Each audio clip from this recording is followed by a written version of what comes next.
Good morning everyone. Hi Destiny में आप सभी का स्वागत है। हम खुदा के शुक्रगुजार हैं कि खुदा ने फिर हमें इस सुबह मौका दिया कि हम परमेश्वर के कलाम को जो है वो सुन सकते हैं, पढ़ सकते हैं। जैसे यूहन्ना की पत्री में, पहले यूहन्ना की पहले अध्याय की पहली आयतों में हम देखते हैं कि किस तरह से यूहन्ना जो है कहता है कि हमने उसे देखा है, हमने उसे छू कर देखा है, हम उसके साथ रहे हैं।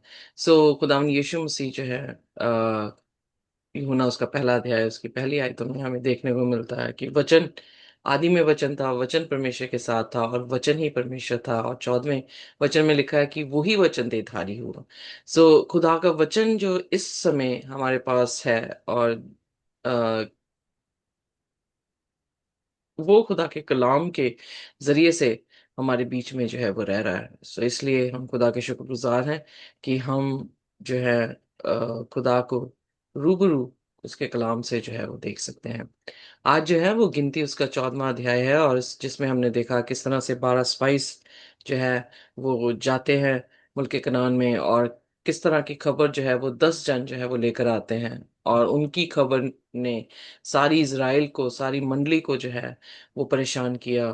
पूरी रात जो है वो रोते रहे, और उनका विश्वास खुदा से जो है वो हटकर उन लोगों पे हो गया जिन लोगों ने जो है नेगेटिव बातें की थी। पर फिर हम देखते हैं कि 2 जन ऐसे थे, कैलेब और यहोशू, अ, जिन्होंने खुदा की जो है वो मुनादी की और कहा कि खुदा जो है वो हमारे साथ अ, खड़ा है, और वो हमें ज़रूर जो है यहाँ पर लेकर जाएगा। और जब ये सारी चीज़ें हुई तो खुदा भी जो है क्रोधित हुआ, और उसने मूसा से कहा कि मैं तेरे से जो है एक जाति खड़ी करूँगा। और मूसा वहाँ पर एक ऐसा एट्रिब्यूट, एक ऐसी तरबियत और एक ऐसे करैक्टर को वहाँ पर अपना दिखा रहा है, जिसमें उसने अपने हित की नहीं बल्कि दूसरों की हित की जो है वो बात की। और खुदा से जो है वो उसके निर्णय, जो फैसला खुदा ने सुनाया, उस फैसले के ऊपर जो है वो वाद विवाद खुदा से करता है, और खुदा की तरबियत को दिखाता है कि ऐसा ना हो कि खुदा की जो करैक्टर है उसका रिफ्लेक्शन जो है वो नेगेटिव वे से जो है लोगों पे पड़े। बल्कि वो ये चाहता था कि खुदा जो कि धीरजवंत है, करुणामय है, अ, जो गुस्सा करने में धीमा है, बेशक उसके प्रेम को भी दिखाया गया यहाँ पर 18वीं आयत में, जो हमने आखिरी आयत पढ़ी थी। पर हम साथ-साथ में देखते हैं कि वो ये भी दिखा रहा है कि खुदा जो है वो जज है। वो किसी को भी जो है वो दोषी को जो है स्पेशली किसी भी तरह से निर्दोष नहीं ठहराएगा, और उसके अधर्म का दंड जो है उसके बेटे, पोतों, परपोतों को जो है वो देगा। सो इसलिए हमने यहाँ तक जो है सीखा था कि किस तरह से मूसा जो है वो खुदा के सामने तकीद कर रहा है। पर आइए देखें 19 आयत से पढ़ेंगे, पर इससे पहले कि हम अपनी अगली आयतों को देखें, हम अपने सिरों को झुकाएंगे और परमेश्वर से प्रार्थना करेंगे। हमारे स्वर्गीय खुदावंद, हम आपके शुक्रगुजार हैं इस सुबह के लिए। हम निहायत ही धन्यवादी हैं कि आप हमारे परमेश्वर हैं। हमें कोई भी ऐसी खूबी और लियाकत नहीं कि खुदावंद हम आपके तख्त के सामने खड़े हो सकें। और खुदावंद आप तो हमारे गुर्दों को, हमारे हृदयों को जानते हैं। हमारा कोई भी कार्य आपसे छुपा नहीं है। हम अपने सारे पापों का अंगीकार करते हैं कि हमने पाप किए हैं, हमें क्षमा कर दें। और खुदावंद हमें अपने बलवंत हाथों में छुपा के रखने खुदावंद, अपने लहू से धोकर हमें साफ करते हुए अपने पाखरू का मस्सा दें, ताकि हम अपने कामों को सीधा कर सकें। आसमानी बाप, हमारी प्रार्थना है कि आज के कलाम पर भी खुदावंद आप आशीष दें, हमें सिखाएं खुदावंद। आप बोलें, हम सुने, आप बढ़े, हम घटे, और आपका नाम मुबारक ठहरे। हमारे कामों को भी खुदावंद आप बेहतर करें जहाँ पर हम बेहतर नहीं हैं। और खुदावंद हमारी आंखें हमेशा स्वर्गीय घरों पर लगी रहें। हमें माफ करें जब भी हम कमजोर हुए हैं, जब भी हम गिरे हैं खुदावंद। आज भी खुदावंद सुबह हम जब आपके पास आते हैं, हमारी प्रार्थना है कि हमें हर एक आज़माइश से बचा के रखें। हमारी रोज़ की रोटी आप हमें दे के रखें, और हमारे गुनाह खुदावंद चाहे किरमची रंग के क्यों ना हों, उन्हें बिल्कुल सफ़ेद जो है बर्फ़ की मानिंद कर दें। हमें कोई भी ऐसा पाप ना रहे जो आपके और हमारे दरमियान खुदावन खड़ा हो सके, बल्कि खुदावन जैसे पूर्व पश्चिम से दूर है, वैसे ही हमारे गुनाह हमसे दूर कर दे। और हमें खुदावन एक अच्छी तरबियत दें जो मसीह को दिखा सके। हमें ब्लेस करें और हमारे सवालों के बीच खुदावन आप हमें जवाब दें जो हमारे जहनों में आते हैं। हमारा परिश्रम व्यर्थ ना जाए और हम खुदावन आपके आपको जो है वो भावते हुए दिखाई दें हमारे आने वाले जीवन में, हमारी आने वाली जिंदगी में। खुदावन जो भी हमारी ख्वाहिशें हैं, हमारे बच्चों की शादियों की, और प्रभु जी खास करके हमारी ख्वाहिश कि हम खुद भी खुदावन अपने रास्तों को सीधा करें, वो आप पूरी करें। इस प्रार्थना को हम यीशु के नाम से मांगते हैं, आमीन। अमेन। अमेन। सो आइए देखिए 19 आयत में जो है हम देखेंगे आगे क्या होता है। अब इन लोगों के अधर्म को अपनी बड़ी करुणा के अनुसार और जैसे तू मिस्र से लेकर यहाँ तक क्षमा करता रहा है, वैसे अब भी क्षमा कर दे। यहोवा ने कहा, तेरी विनती के अनुसार मैं क्षमा करता। मैन सो यहाँ पर एक और चीज ब्यूटीफुल हमें देखने को मिलती है कि चाहे सिचुएशन कितनी भी बुरी क्यों ना हो, हमारी इंटरसेशन या हमारी प्रार्थनाएं हमारे अजीजों के लिए खुदा के सामने रखी जानी जो है वो बहुत जरूरी है। क्योंकि वो प्रार्थनाएं जो हैं खुदा के मन को जो है वो बदल देती हैं। वो प्रार्थनाएं जो खुदा उनके साथ उनके पापों को देखते हुए कर सकता है, वो भी जो है वो बदल सकता है। क्योंकि वो प्रार्थनाएं जो है हमें क्या कर देंगी, हमें बचा सकती हैं। सो इसलिए हमारे बच्चे या हमारे परिवार में अगर कोई भी जो है अधर्मी है तो प्रार्थना करनी उनके लिए जो है हमें छोड़नी नहीं चाहिए। क्योंकि वो प्रार्थना की हुई उनको जो है वो स्वर्ग तक लेकर जा सकती है। और यहाँ पर खूबसूरत बात यह है कि उसने कहा कि जैसे तू पहले पापों को क्षमा करता आया है, वैसे ही तू अब भी उनके पापों को जो है वो क्षमा कर दे। सो एक तो चीज ये पता लगती है कि खुदा जो है वो आ, इन लोगों ने गलतियां पहले भी की थी, खुदा ने उनको पहले भी क्षमा किया है। और अब भी उम्मीद यही की जाती है कि खुदा इतना मेहरबान है कि वो प्रेजेंट में भी हमारे पापों को माफ करता है और फ्यूचर में भी अगर हम पाप करते हैं। इसीलिए यूहन्ना की पत्री में जो है यूहन्ना कहता है कि पहली बात की पाप ना करो, पर अगर तुम कर देते हो जो तुम्हारे पास एक सहायक है, प्रभु यीशु मसीह, जो तुम्हारे सारे पापों को माफ और तुम्हारे अधर्म को जो है वो क्षमा करता है।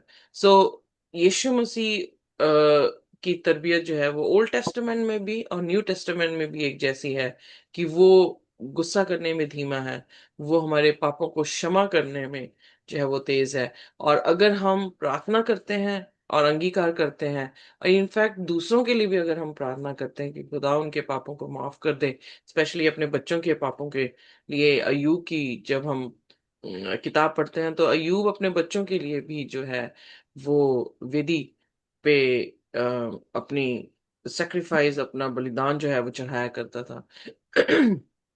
जो ये बताता है कि एज अ पेरेंट्स हमें भी जो है वो जरूरत है कि हम अपने बच्चों के पापों की जो है वो माफी मांगते रहें, ताकि खुदा उनके पापों को हमारी दुआओं के कारण जो है वो क्या करे, सॉरी, क्षमा कर दे। सो ब्यूटीफुल चीज है। Intercession is a powerful thing. It can change the lives of people. वो लोगों की जिंदगियों को जो है वो बदल सकता है। 21वीं आयत सिस्टर जी। परंतु मेरे जीवन की शपथ, सचमुच सारी पृथ्वी यहोवा की महिमा से परिपूर्ण हो जाएगी। उन सब लोगों ने जिन्होंने मेरी महिमा मिस्र देश में और जंगल में देखी, और मेरे किए हुए आश्चर्य कर्म को देखने पर भी 10 बार मेरी परीक्षा की और मेरी बातें नहीं मानी, इसीलिए जिस देश के विषय में मैंने उनके पूर्वजों से शपथ खाई, उनको वे कभी न देखने पाएंगे, अर्थात जितनों ने मेरे अपमान किया, उनमें से कोई भी उसे देखने ना पाएगा। सो यहाँ पर खुदा एक फादर के रूप में और दूसरी बात एक जज के रूप में भी जो है वो बात कर रहे हैं। जब खुदा ने उसकी विनती को सुना तो खुदा ने कहा कि ठीक है, मैं उन्हें माफ कर देता हूँ। लाइक प्रेजेंट जो है जजमेंट वो जो है वो रद्द कर दी गई। बट जो उनके पाप थे अब जैसे मैंने कहा कि वो पहले भी गलतियां कर रहे हैं, और खुदा ने उनकी गिनती भी बताई कि 10 बार उन्होंने खुदा को जो है वो टेस्ट करने की कोशिश की, उसकी परीक्षा लेने की जो है वो कोशिश की, और खुदा की बात को जो है वो नहीं माना। तो जो हमारे पाप हैं उनके कॉन्सिक्वेंसेस जो है हमें क्या करने पड़ते हैं, फेस करने ही पड़ते हैं। दाऊद जो है बेशिबा के साथ जब उसने जनाकारी की है, और फिर उसके बाद जो बेटा उसकी जरिए से हुआ था, दाऊद को जब ये पता लगा कि उसने पाप किया, नथान जो है नबी उसके पास आकर उसे एक कहानी के रूप में बताता है, तो दाऊद ने अपने पापों की क्षमा मांगी। खुदा ने उसके पाप क्षमा कर दिए, पर जो पाप उसने किया था उसका कॉन्सिक्वेंसेस, उसके रिजल्ट्स उसे भुगतने पड़े। कि उसका बेटा जो है, चाहे इतनी इंटरसेशन उसने की, पर उसका बेटा जो था वो मर गया। उसके जो दूसरी बीवियों से बच्चे थे, जैसे एमनोन और फिर एप्सलन, हम उनको देखते हैं कि उनकी लाइफ में भी जो है उसकी रॉन्ग चॉइसेस ने जो है इम्पैक्ट दिया। और किस तरह से एमनोन ने जो है वो अपनी बहन के साथ रेप किया, और एप्सलम जो था वो अपने ही बाप के खिलाफ अपनी फौज जो है वो खड़ी करने लगा। सो हमारे हर एक डिसीजन में हम देखते हैं कि उसका इम्पैक्ट जो है वो बच्चों पे पड़ता है, हमारी लाइफ पे जो है वो पड़ता है। सो इसलिए खुदा ने कहा कि पाप ना कर, पाप दोबारा ना कर।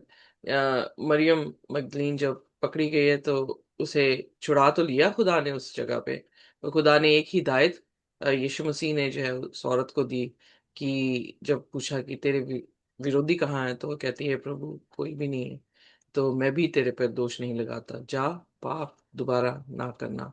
क्योंकि हम एज अ क्रिश्चियन जो है वो खुदा को बड़ा ग्रांटेड ले लेते हैं कि हम पाप करेंगे और हम जो है खुदा के पास जाएंगे, माफी मांगेंगे, खुदा हमारे पापों को माफ कर देगा। Yes of course as a father वो उस समय माफ कर देगा, बट उसके कॉन्सिक्वेंसेस, जो हमने पाप किए हैं उन पापों के कॉन्सिक्वेंसेस जो है हमें हमें भुगतने पड़ते हैं। इनके कॉन्सिक्वेंसेस ये थे कि खुदा ने उसी समय ने नहीं मारा, वो अपनी उम्र में बुजुर्गी में जाकर जो है वो मरे हैं जरूर है, बट एक चीज उनसे जो है वो अलग कर दी गई, और वो थी मुल्क कनान। आज हमारे साथ भी ऐसा ही है कि हम अ, कई बार सोचते हैं कि हम जीवित हैं, हमारे पास सब कुछ है, हमारे पास पैसा है, हमारे पास कपड़े हैं, हमारे पास ये है, हमारे पास वो है। यस ऑफ कोर्स आज ये सब चीजें हैं, पर क्वेश्चन ये उठता है, क्या हमारे पास स्वर्गीय राज्य होगा कि नहीं होगा? क्या हम खुदा के राज्य में प्रवेश कर पाएंगे कि नहीं कर पाएंगे? सो इसलिए जब हमारा गोल खुदा का राज्य हो, तो हम डिफरेंट तरीके से अपनी जिंदगी बिताते हैं। पर जब हमारा गोल सिर्फ आज की माफी है, और फिर उसके बाद हमने खुदा को ग्रांटेड लेके फिर वही पाप करने हैं, तो हमारी डेस्टिनी जो है वो डिफरेंट हो जाती है। सो हायर डेस्टिनी के लिए ऑफ कोर्स हमें अपना हायर गोल जो है वो रखना होगा, और हमें खुदा के साथ साथ चलना होगा, उसकी परीक्षा नहीं लेनी होगी, साथ साथ चलना होगा। प्रार्थनाएं करते रहना चाहिए कि खुदा हम पर दया करे और हम जो है वो पाप ना कर सके। आमीन। आमेन। सो आइए 24 आयत देखते। परंतु इस कारण से कि वे मेरे दास कालिब के साथ और ही आत्मा है, और उसने पूरी रीति से मेरा अनुकरण किया है, मैं उसको उस देश में जिसमें वह हो आया है पहुंचाऊंगा, और उसका वंश उस देश का अधिकारी होगा। अमेलिको और कनानी लोग तराई में रहते हैं, सो कल तुम घूम कर प्रस्थान करो और ला समुद्र के मार्ग से जंगल में जाओ। सो यहाँ पर हम देखते हैं कि खुदा ने स्पेसिफिकली काले कैलब के लिए या कालिब के लिए जो है एक बहुत ही अच्छे जो है वो वर्ड्स बोले हैं। अ, अ, जब यू नो टेस्ट, यहाँ पर भी यूके में जब बच्चों के टेस्ट होते हैं, ये एग्जाम्स होते हैं, तो उनके एग्जाम्स की जो मार्किंग होती है वो उनकी जो भी क्लास, मतलब वो क्लास जहां से भी बैठी हुई है, उनकी परफॉर्मेंस से जो है उनकी मार्किंग की जाती है। जिसकी परफॉर्मेंस अच्छी है उससे उससे कंपेयर करते हुए दूसरों को मार्किंग जो है वो मिलती है। यहाँ पर भी खुदा जो है वो मार्किंग दे रहे हैं कालिब को, तो देखा ये जा रहा है कि वो पूरी इजराइल के कंपैरिजन में जो है कालिब जो है उसको ऑनर किया गया है।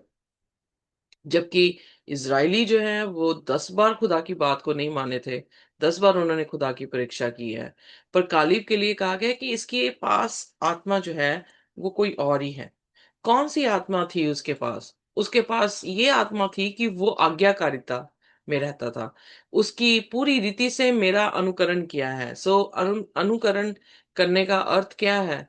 कि वो पूर्ण तौर से जो है वो खुदा की अ, खुदा को फॉलो कर रहा है। बहुत सारे क्रिश्चियंस जो हैं खुदा के वचन को फॉलो नहीं करना चाहते, वो अपनी तरीके से जो है वो खुदा के लिए मेडिटेशन कर रहे हैं, but which is not good. खुदा स्प्लिट कर रहा है एक ऐसे व्यक्ति को पूरी इज़राइल से, और उसका जो यू नो जो उसको उसको मार्किंग या उसके रिजल्ट्स दे रहा है, उसकी बुनियाद क्या है? उसकी बुनियाद सिर्फ यही है कि इसने मेरा अनुकरण किया है। अंग्रेजी में लिखा he had followed me fully. प्रकाशित वाक्य 14 अध्याय में जो 1,40,000 लोगों के बारे में जिक्र किया है, वो भी क्या कर रहे हैं? They are following Christ fully. So हम ओबीडियंस से अलग दिखाई दिखते हैं। आज्ञा ना मानने से हम जो है वो खुदा के लोग नहीं दिखते हैं, पर खुदा की आज्ञा उसके वचन को मानने से हम क्या दिखते हैं? कि हम खुदा के लोग हैं। और जो उसने अपना गोल बनाया कि he will follow God completely और फुली, कि वो खुदा की आज्ञा की फरमानी करेगा, तो उसकी डेस्टिनी क्या बन रही है? कि उसे मैं वह देश दूंगा जिसमें वो जिस देश में होकर आया है, और सिर्फ वही नहीं बल्कि उसका पूरा का पूरा वंश अधिकारी होगा। सो इसीलिए नए नियम में भी तू और तेरा घराना नजात पाएगा। पौलुस इस बात को इसलिए कह सका क्योंकि पौलुस जानता था कि खुदा की तरबियत कैसी है, ओल्ड टेस्टामेंट में किस तरह से खुदा जो है उन लोगों से वायदा कर रहा है जो उस पर विश्वास कर रहे हैं, जो उसकी आज्ञाओं को मान रहे हैं। और खुदा सिर्फ उन्हीं को नहीं बल्कि उनके आने वाली वंश को भी जो है वो क्या कर रहा है? आशीष जो है वो दे रहा है। सो हमारे लिए आज एज अ क्रिश्चियन, हमारे लिए भी यही जो है वो लेसन है कि हमें भी खुदा को फुली मानना है। कोशिश करो, करना है, खुदा से विनती करनी है कि खुदा तू हमारी जिंदगी में आ, और हमसे तो भले काम नहीं होते, पर तू हमारे बीच में से होके भले कामों को कर, जो कि इब्रानियों उसका 13 उसकी 21 आयत में जो है हमें देखने को मिलता है। सो इसलिए जरूरी है कि हम खुदा के वचन को फुली एडमायर करें, फुली फॉलो करें, ताकि सिर्फ हम ही नहीं बल्कि हमारा पूरा घराना जो है वो स्वर्गीय घरों के वारिस जो है वो बन सके। और यही एक डिस्टिंक्शन हमें देखने को मिली है कि यहोशू और कालेब जो है वो न्यू जनरेशन के साथ मुल्क कनान पहुंचे, पर असल में जैसे ही खुदा ने कहा था कि ये लोग सब यहीं पर जो है वो मर जाएंगे, वो लोग सारे के सारे जो है वो बियाबान में ही दफन हुए। सो इसलिए ये हमारी भी जरूरत है कि हम जब खुदा के साथ रवानगी कर रहे हैं इस विल्डरनेस जर्नी में, हमारी जिंदगी की जर्नी में, जहाँ पे अप्स एंड डाउन्स हैं, जहाँ पर हमारे तंबू गड़ते हैं और फिर हमें उठने को और चलने को मतलब बोला जाता है, तो हम सब्र के साथ खुदा के पर भरोसा करते हुए जो है वो चलते रहें। जिस भी हाल में वो रखे उस हाल में हम रहें, जहां पर भी वो चलने को कहे हम चलें।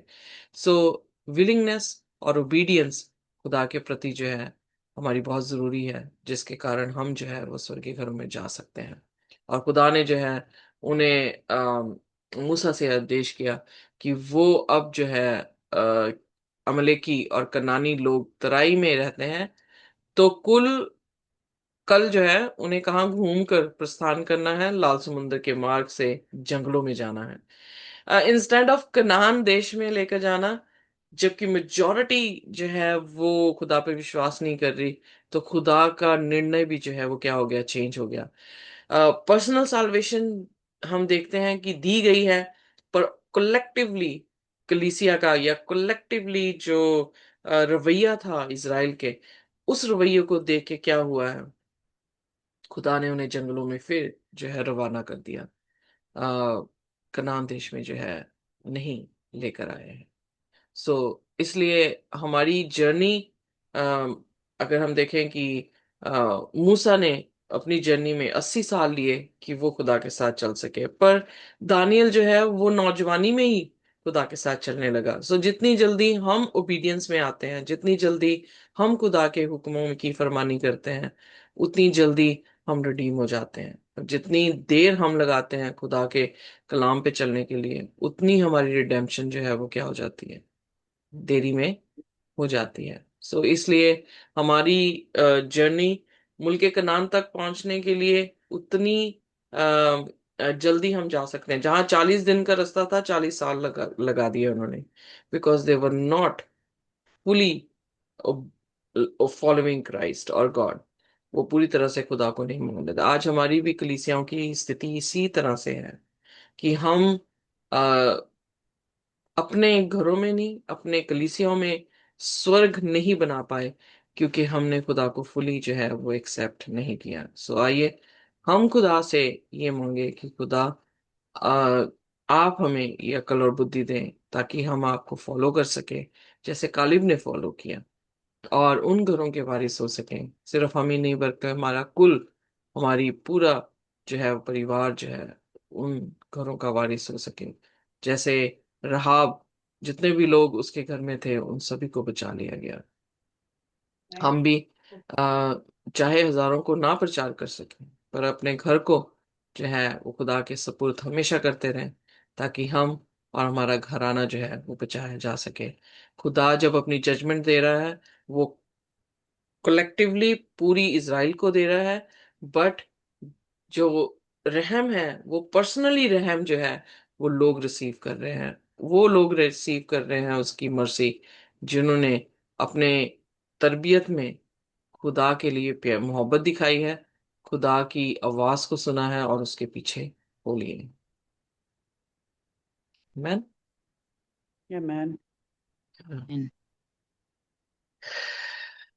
तो आगे सिस्टर जी पढ़ना है कि आई थिंक, या this is a beautiful message. So I think will stop here, और फिर कल से जो है हम 26 आयत से जो है वो सीखना शुरू करें। Amen? आइए Amen. अपने सिरों को झुकाएंगे, और कोई भी जन जो है वो हमारे लिए प्रार्थना कर सकता है।